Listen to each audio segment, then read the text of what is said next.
This is the Inferno Podcast. It's the official podcast of UAB Athletics. Blazer fans, this is the place every week for an inside look into UAB Athletics. This episode is brought to you by Pearl River Resort. Welcome into the Inferno Podcast. I'm your host, Scott Griffin. Season 2, Episode 3, also Episode 50 in the existence of the Inferno Podcast, so kind of a milestone here for the program. Let's take a look at what we have coming up, brought to you by Legacy Credit Union, the official credit union of UAB Athletics. Today we talk football. We are in game week mode right now. It's gotten here. We've been waiting on it all summer, right? So we'll get thoughts on the wrapping up of fall camp and in game week from head coach Trent Dilfer, who also brought a friend, a very timely friend. His middle linebacker, Devin Hightower, will also be on the show talking about the defensive side of things as well, and we'll get a kind of a feel to where the team is as they progress through this season. Also coming up on the show, we've got the schedule for UAB sports in the fall. It went from like 3 to about 10 overnight. So that is in full swing. We'll give you an idea of what sports is out there and what you can watch and look for as well. As always, you can catch us on YouTube and Twitter and Facebook. We have the website, of course, as you take a look at that list there. Make sure, again, it helps us out if you like and subscribe and ring that bell for notifications so that when we put something out, you get it to digest here. So we've got all that for you as well. All right, we'll take a break. We'll come back. Trent Dilfer has a lot to say. Stay with us. You're watching the Inferno Podcast.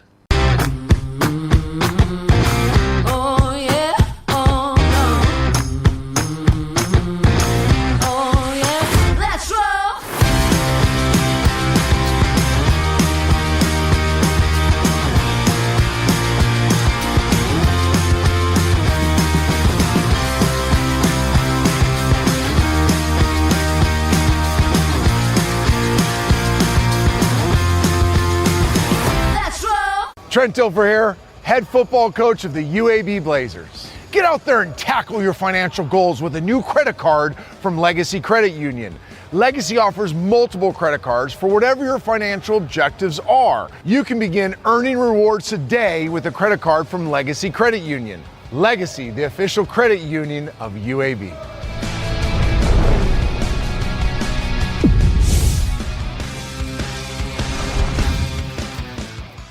Welcome back to the Inferno Podcast. Scott Griffin here, and our guest in the Coach's Corner, brought to you by Pepsi and Viva Health, of course, as head football coach Trent Dilfer. TD, how you doing, man? Glad to be here. It's been a while since I've been on. I like this pod. Yeah, you've got the perfect initials. It just dawned on me. You know, I used to joke. Work out for you? Remember, I played in the same era as Terrell Davis, so he was TD, and I used to joke, you just call me INT. INT. Yeah, I threw too many of them in the pros, so I just adopted INT until I retired and really started at ESPN. When I was working at ESPN, people started calling me TD, and I'm like, wow, I kind of like that. Yeah. Like, I'm not going to argue. Yeah. And just trick America that I threw more touchdowns than interceptions. So just because perception becomes reality. But if there's ever a question, then you just bring out the ring and go, well, I do have one of those. But anyway, so let's just start at the basics. Fall camp going on. We're in the game week now, barely into it. What have you seen, just generally speaking, to warm up? Well, I've been pretty honest about, I don't know. I've taken the I don't know who we are approach. I think we're evolving, and evolving in a good way. But when you have 48 new players and 16 new staffers and, only return one starter, on defense and really one star at the start of the year last year offensively, you can count a couple more if you count the end of the year.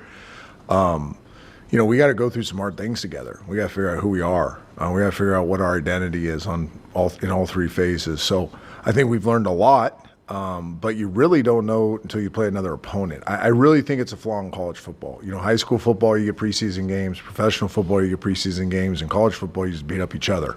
And you really don't know until you kick it off. So I'm in a wait-and-see approach. I've been encouraged by the professionalism of the building. I think the players that we've brought in, and very intentionally, how we recruited them, They'll tell you it was less recruiting, more interrogation, because we wanted to make sure we didn't make the same mistakes, which were getting conned. We wanted to bring players that were hungry, that had a certain competitive temperament to them, that they embrace the challenges that come with college football, right. No entitlement, productive,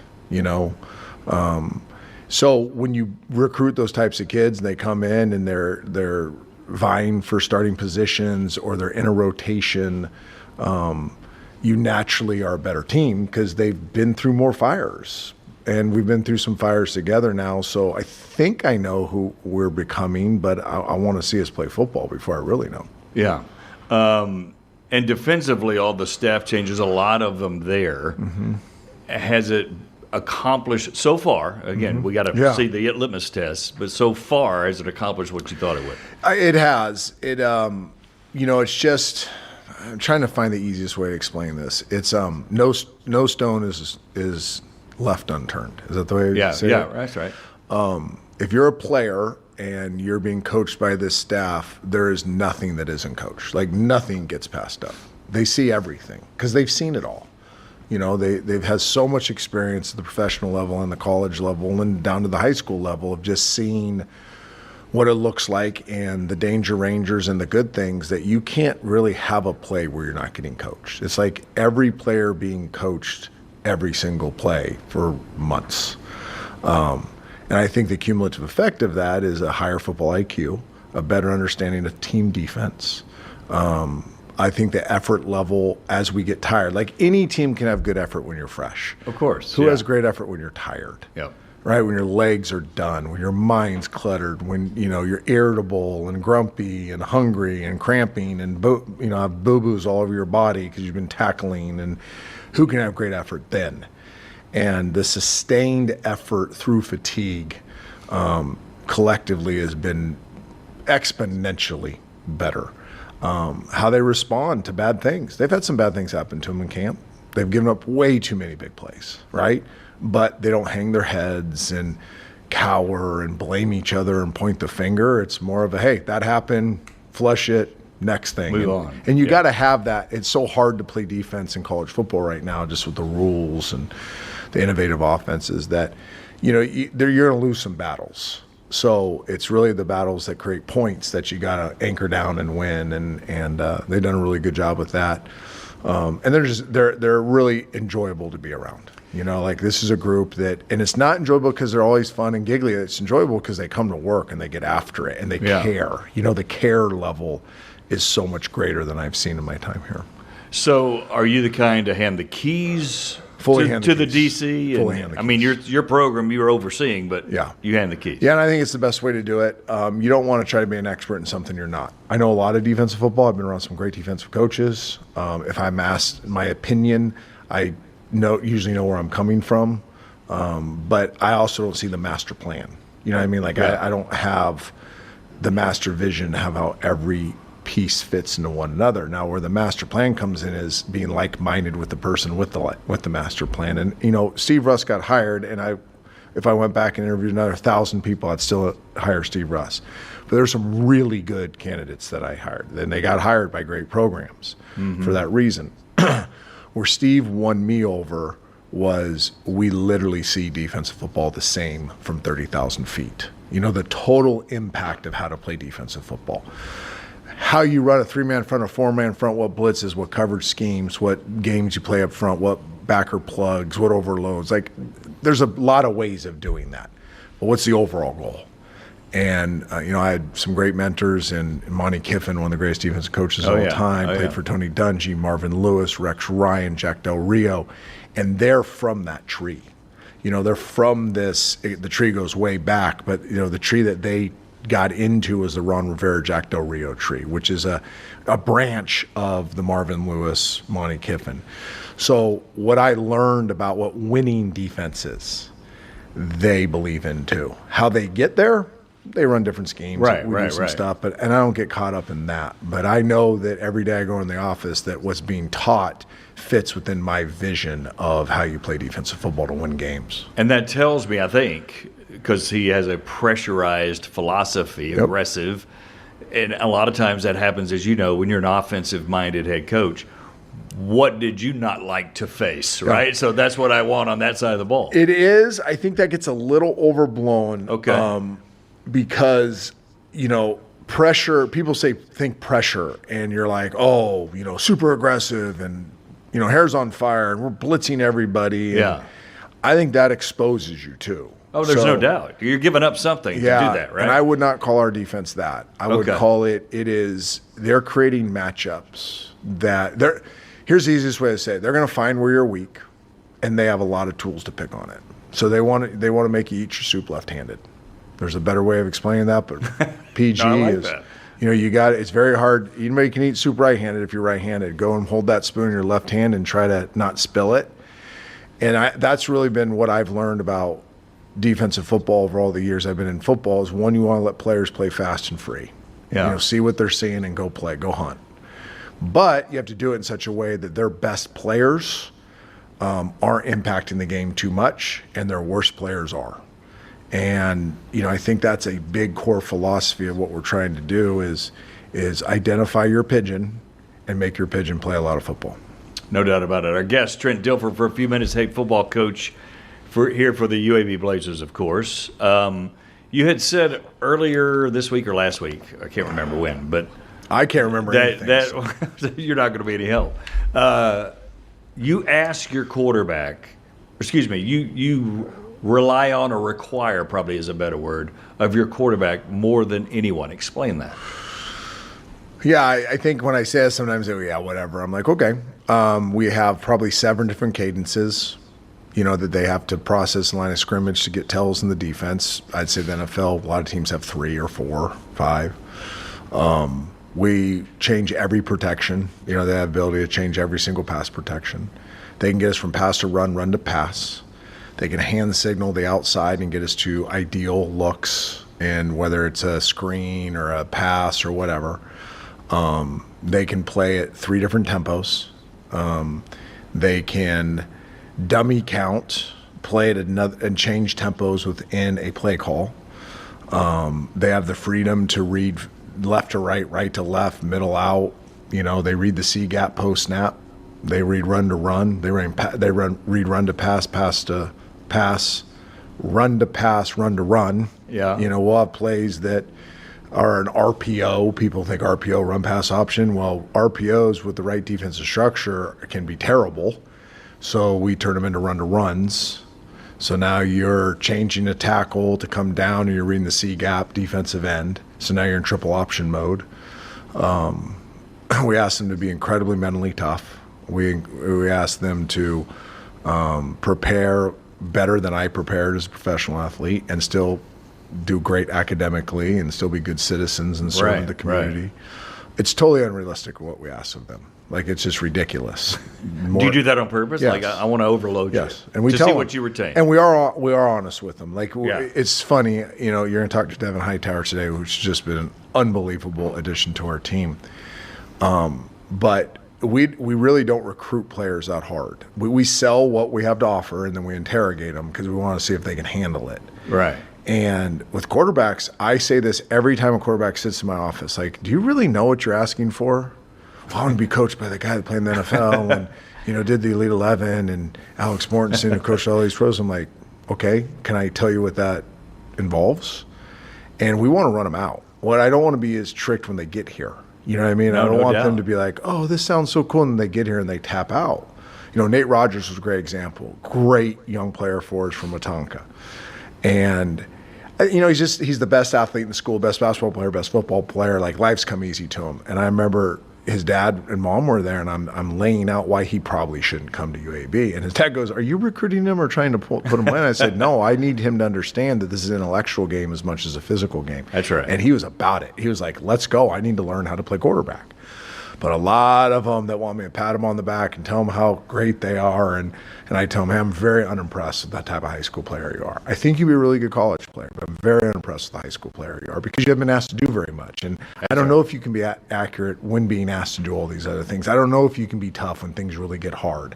I don't know if you can make the type of plays we're asking to be made when you've also processed multiple layers of information. I don't know if you can work at the level we expect you to work. I don't know if you can still get a 3.5 or above GPA while we're asking you to all do this. I don't know if you can serve 40 hours in the community while we're asking you to do all these things. I just don't think you can do it because you've never been asked to do it. That's right. And the dad's like, do you like my son or not? I'm like, I do. I like his traits.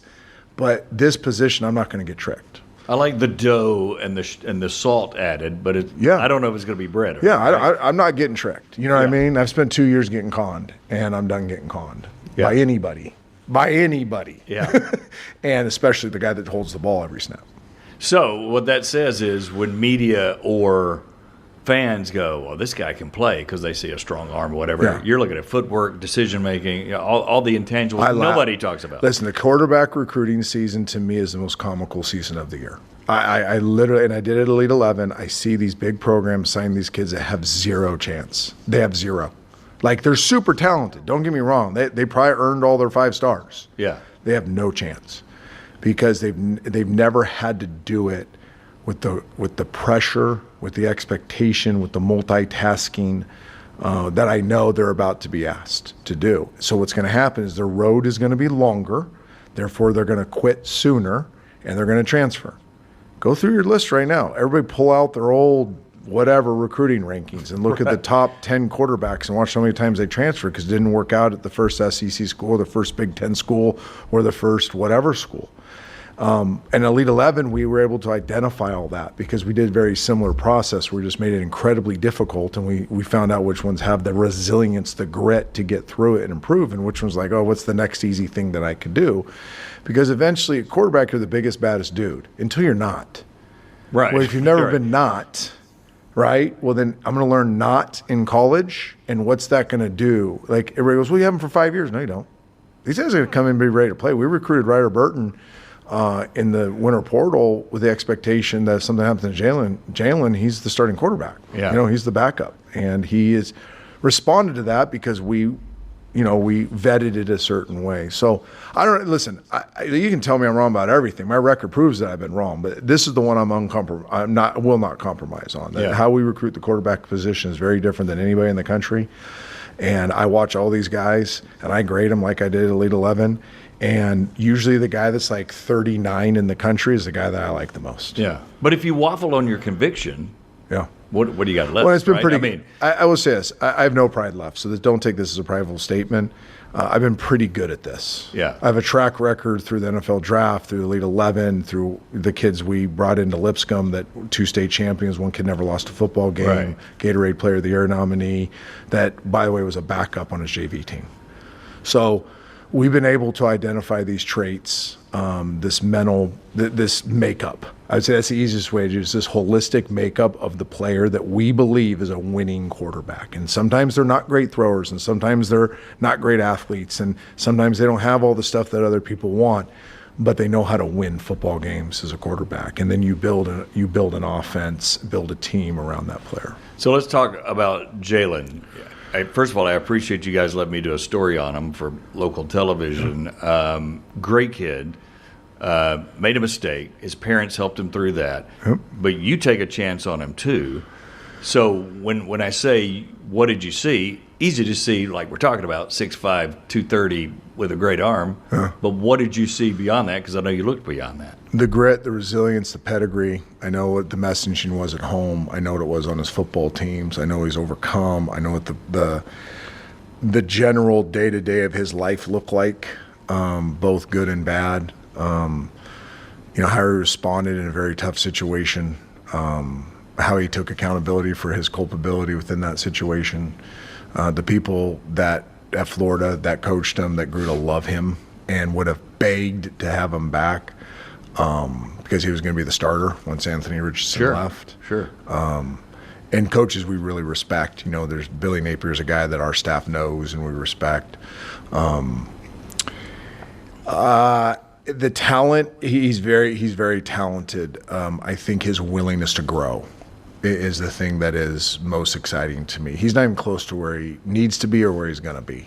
But he's also only started 8 college games. Yeah. So his ceiling's incredibly high. We've worked really hard on raising the floor, and I think that's his greatest challenge right now with limited starts. By the way, I was the same way. I played 6 games my freshman year. I think I started 13 my second year. I was okay. I was very talented, but I made some really stupid mistakes.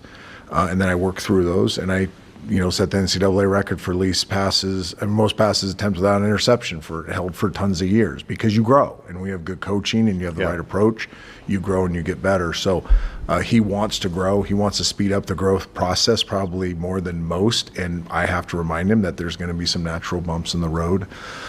He doesn't flinch. I think that's the thing that there are some times he played terrible last year at times, and he knew it, but it didn't affect the next time he went out. He's not throwing a fit on the sideline. He doesn't get caught up in his feelings. He has a process to get ready to go play the next snap, as it's the most important snap ever. He's not a big outgoing leader like, me. I'm a loudmouth, vocal, big personality, eat up a lot of space. That's not him. He's more fun. He's way more fun than me. He's really enjoyable to be around. I think his teammates respect him, number one. Number one, I don't think there's anyone on the team that doesn't respect him, the way he lives his life, the way he works, the way he competes. But then also is fun. I think sometimes they want to spend more time with him, but he is married. You can't just go hang out with the guys all the time. He's married. Right. So, he's just really the complete package. Now, saying all that, I don't know if he's going to play great football in the beginning. I hope he does. That's our expectation. Our expectation is prepare as if you're going to be the best player in the country. Yeah. And then go let it rip. Well, and he averaged over 270 in a game. And so he had moments, right? Yeah, we're going to go play football and trust that we're going to win as a team. Not one person's going to win the football game. But again, I think if he has an issue, if he has one big issue, he puts too much pressure on himself to fix everything, and he can't fix everything. He doesn't have a Superman cape. I've told him a lot of times, say, hey, wait a second. I didn't see that cape in your locker. Do you have a cape in your locker? And nobody else has a cape? He kind of laughs. I'm like, listen, you don't have a Superman cape. You can't go win the game on one play. Yeah. Just do what we're telling you to do. We know what we're talking about, especially in preparation, and then just go play football. Feel what you see and trust what you see and let it rip. Finally, as we wrap up, but I want to get a feel for, I think running back room's good to me from the outside. Tell me about that quickly, offensive line, some work.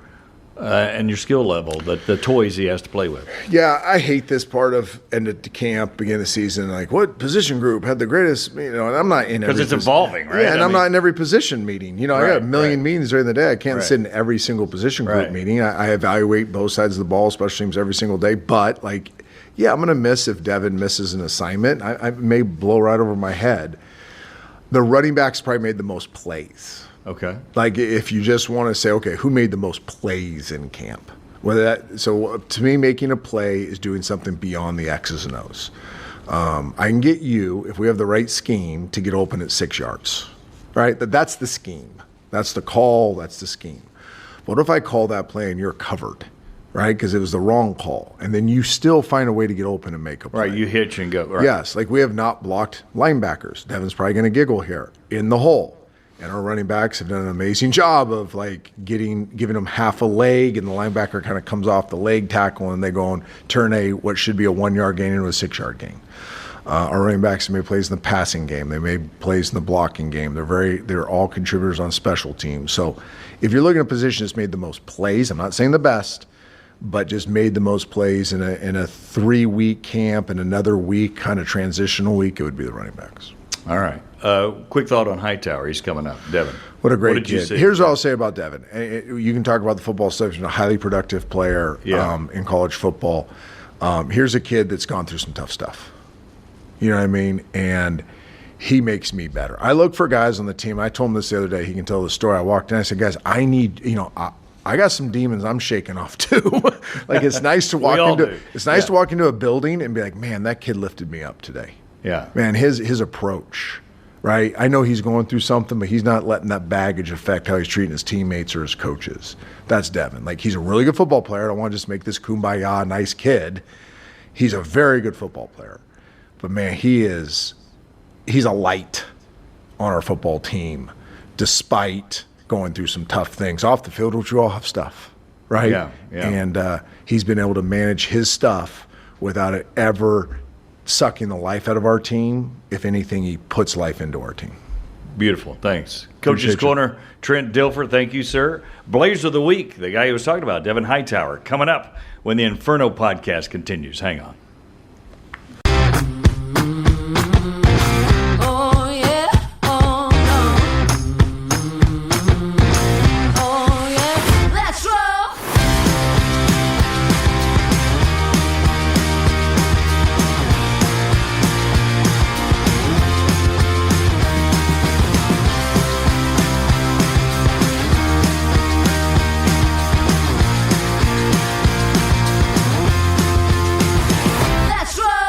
The if in life. It's a world of possibilities.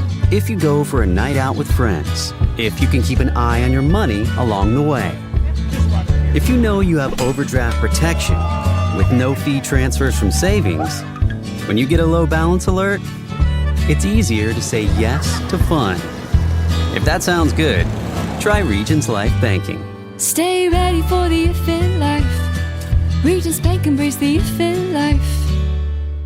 Welcome back to the Inferno Podcast. Scott Griffin here, and our Blazer of the Week is middle linebacker Devin Hightower. Devin, what's happening? What's up? How you doing? I'm you great. doing good? Yes, sir. You making it through fall camp? Got to. It's good. It's going really well right now. Is there a secret? Because you've been through enough of these, right? At different schools. Is there a secret to getting through fall camp? Obviously, you're focused on improving and stuff. But Honestly, I just take it day by day. Don't look in the past, or don't look too far ahead. Just stay where your feet are, and then by the end, it's gonna be game week. Honestly. yeah. Now, Devin has much traveled. That's not an indictment. That's just fact. He started his career at Michigan State. Okay, go to Cincinnati, Rhode Island a couple of years, and then you move again. So tell me about the thought process coming south to UAB. Well, this past decision was I really wanted to end my career, playing at a very high level, and I got the chance to meet some great coaches to do that. I just felt like it was a great opportunity to take that next step for myself. So what grabbed you about it? I mean, because you got to beyond the football, right? I mean, Yeah. Honestly, just the way Coach Dilfer and Coach Russ explained how the defense was going to be this year and my place for the defense. I just felt like it was a great fit, and they just felt like very family oriented. And even football's going to go away one time, so right. Just that feeling that they're always going to be there for me as well. I got you. So you and I were chatting, and Coach Rush is that aggressive mindset, but not out of control, as Trent just explained. So tell me how you think his philosophy fits what you're doing and you as a player. Yeah, so I always grew up playing like a little running back. So I always just love playing fast, and that's like the mindset Coach Russ stands on, and just for everybody to play fast and play together. And that's why I feel like it's going to be a great season this year. So you'll have what kind of responsibility? Obviously run when you're in the middle, but what other responsibilities will you? Will you blitz some? Yeah, I'm gonna be blitzing, dropping a lot. That's a great thing with Coach Russ. We're gonna be all over the place. I might be over here one play, over there the next play. So it's just taking it back, out of the back, but whatever. You really never know what's coming.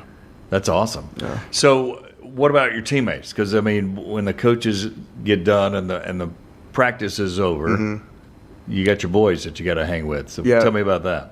It's been really great, especially in our linebacker room. Even just off the field, if we're going bowling, watching movies, lifting together. It's just been really great to see the 7, 8 of us all come together and all gel together since spring. And I know that's going to translate to good play on the field. That's one thing nobody talks about, do they? The bond. Yeah. It's and you've been on some winning teams. I think you won a state championship in high school. Yes, sir. That bond is there, right? Yes, sir. I was going to say that's something that's definitely, it sounds cliche, be close with your teammates. But I honestly, the schemes, but just like Coach Dilfer was saying, the scheme might not always be there, but you gotta always have trust in your guys that they're going to be in where they're supposed to be, and I feel like that is really going to help us. So you're about 227, you told me. You're kind of prototypical middle linebacker these days. In the old days, you want to be 245, but these days with all the responsibilities, that's pretty big. So tell me a little bit about any special diets or weightlifting routine or any special training you do, or are you just pretty basic? Yeah, I'll say it's pretty basic. Just come in with Coach Lyle every day, and I just try to get as much calories as I can every day, and it's pretty basic, honestly. So you tend to not. You've got to work hard to keep the weight. Yes, right? sir. Yeah. So in high school, I played nickel, so I was like, oh wow. Yeah, I was like 210, 205ish. So keeping weight, it's not a problem or anything, but it's just something I just gotta keep maintaining, so I could just keep it there. Absolutely. Our guest is Devin Hightower, middle linebacker for UAB. What are you studying? What do you want to do if football doesn't work out, or not that it won't work out this year, but you know what I'm asking there. Yeah, so I graduated last December with a marketing degree.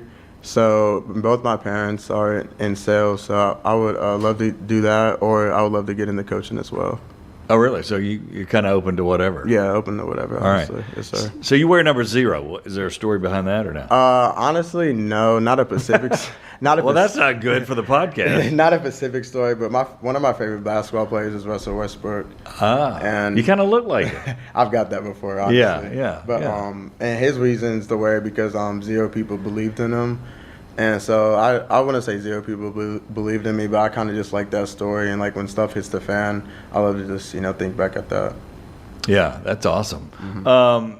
So tell me what grabbed you about this level, this conference, because you got Navy in there, you got UAB, of course, Memphis. You got some pretty big schools, and like you said, it's a higher level than Rhode Island. Right.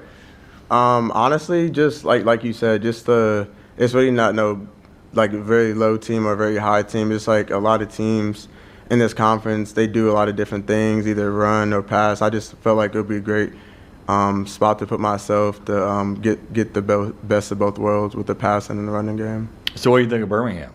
I like it. I've been here since January, so I like it so far. Got a chance to check out some barbecue spots. So it's my first time in the South, so I'm still getting. It's your first time? Yeah, first time. Like living in the South. Yes, sir. Living, yeah. You visited before. Yeah, I visit like Florida, but never been Alabama though. All right, so what do you think of Alabama? You can be completely honest. Completely honest. Nobody in Alabama watches this podcast at all. I like it. It's just a little hot, honestly, but I'm getting used to it though. This isn't hot, man. Come on. That's what I keep hearing. It's not even that hot. This is nothing. This is like spring. What are you talking about? No, but so tell me about the barbecue. I like it. So I've been going to this one place. Can we mention barbecue restaurants, Hayes? Hayes gives a thumbs up. Go ahead. It's called what's the name? Saws? Yeah, Saws. That's what it is. Wow, that was a good guess on my part. It is Saws. It's really good. Yeah. Yeah. So I'm just trying to make my round and just see. There's not many bad barbecue places. I haven't had any bad. We've been getting catered Full Moon, and that's been pretty well. Yeah, Full Moon's good too. Yeah. So is it different than Ohio barbecue? I would say it's different. I think it's just like more sauce here, honestly. Little kick? Little kick to it too. So you like it? I do like it. So you might be getting heavier one day if you don't watch out. What is your go-to meal? Is it barbecue? I wouldn't say my go-to meal is probably pizza. Honestly, Pizza Pizza's my favorite food. My whole life. Do we want New York style, Detroit style? You might be Detroit style since you're kind of close there. Yeah, Detroit style. Big, thick. Okay. Yes, sir. I guess we've kind of morphed into the lightning round all of a sudden, talking about all the different things that we got going on here. Getting back to a little football, you've played enough that you've seen kind of the game evolve a little bit. Do you like the direction? Because you're very normal to be a defensive back in high school, but have the frame to put 10 or 15 on and become a linebacker. Yeah. That was never dreamed of 15 years ago. Right. I love the way the game's going because, I feel like for me personally, I could be super versatile. I love guarding people. I love being in coverage, but when stuff hits the fan, you got to fit the run. So I just feel like it's a perfect fit. Yeah. For my style of play. So what tip would you give any player? Because you've transferred and used the portal, and you told me the story just to briefly go over because we want to talk for an hour about it, but Michigan State, different things happened. Your coach left, moved over positions, all that thing. So naturally you go to Cincinnati, you go to Rhode Island, and then here. Every one of those still was the right decision for you? And I know this most recent one was because you just made it. But I think if I had to give somebody advice, I would just say pick, like, where you're, like, I know, like, you go to a school for a specific coach, but, like, don't make that the only reason because coaches come and go. So yeah.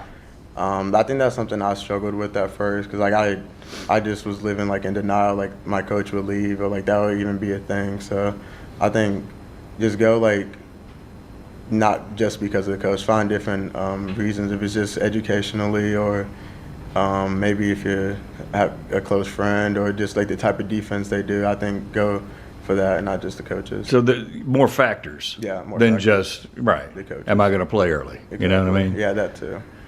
You got to have patience, right? I have to have patience. Oh, no doubt about it. Do you, obviously, this is probably a goofy question to say, do you want to play in the NFL or professional football? Is that, sir. Yeah, that's always been a goal since I've been a little kid. So, okay. Yes, sir.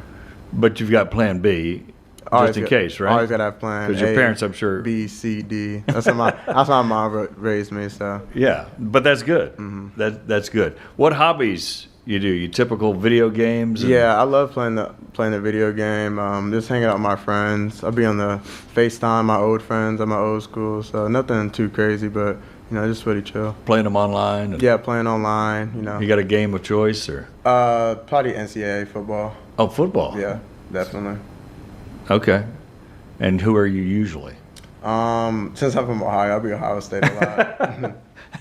That's a pretty good choice. I think.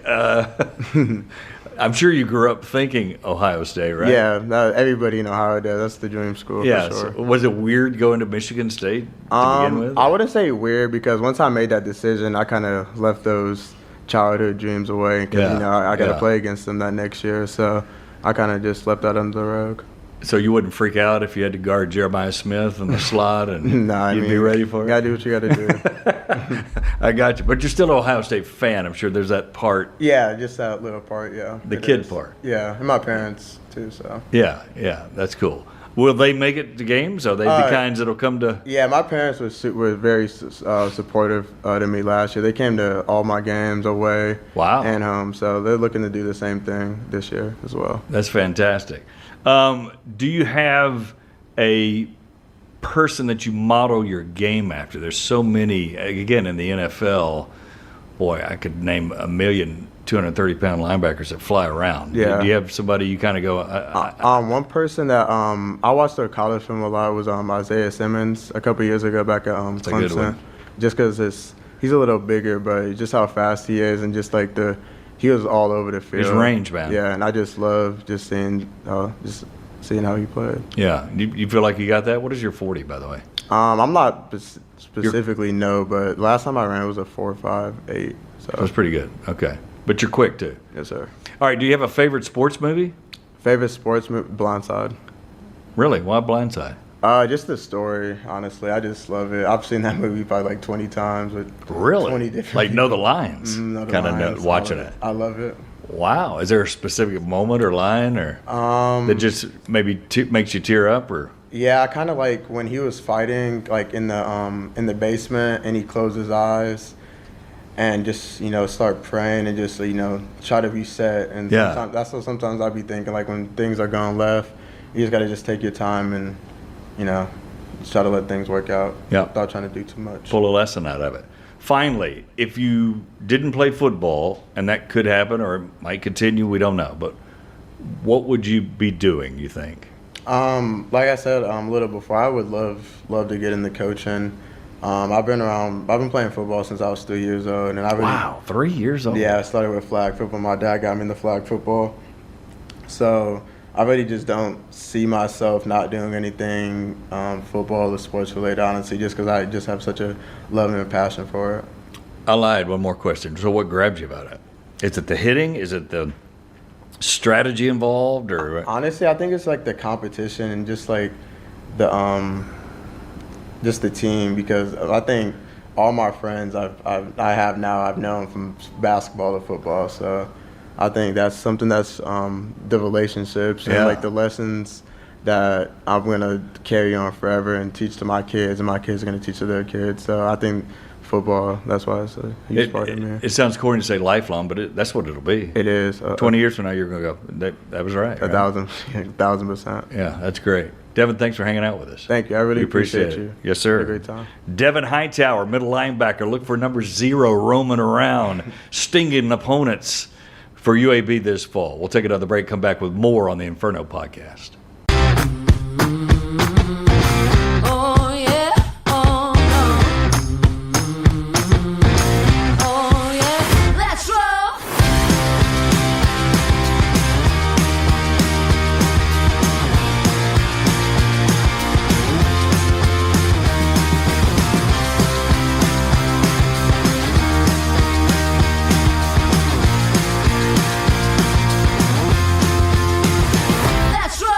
Trent Dilfer here, head football coach of the UAB Blazers. Get out there and tackle your financial goals with a new credit card from Legacy Credit Union. Legacy offers multiple credit cards for whatever your financial objectives are. You can begin earning rewards today with a credit card from Legacy Credit Union. Legacy, the official credit union of UAB.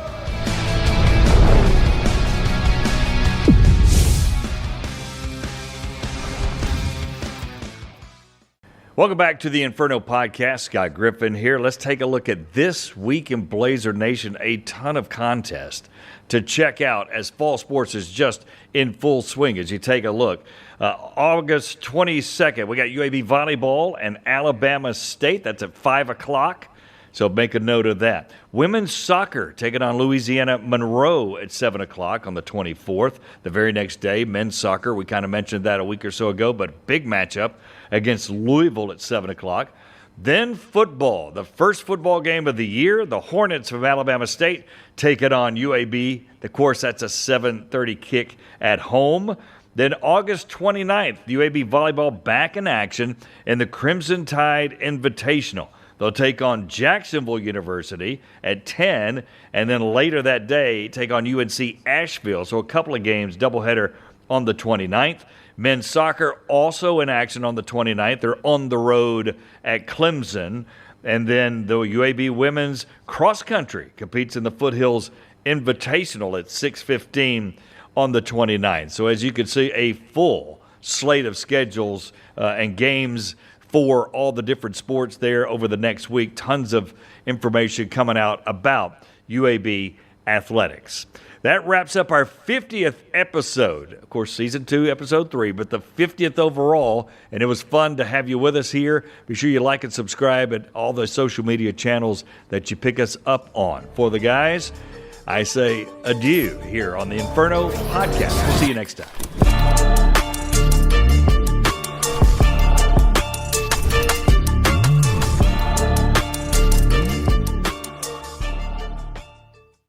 This has been a special presentation of Tony Curry Radio.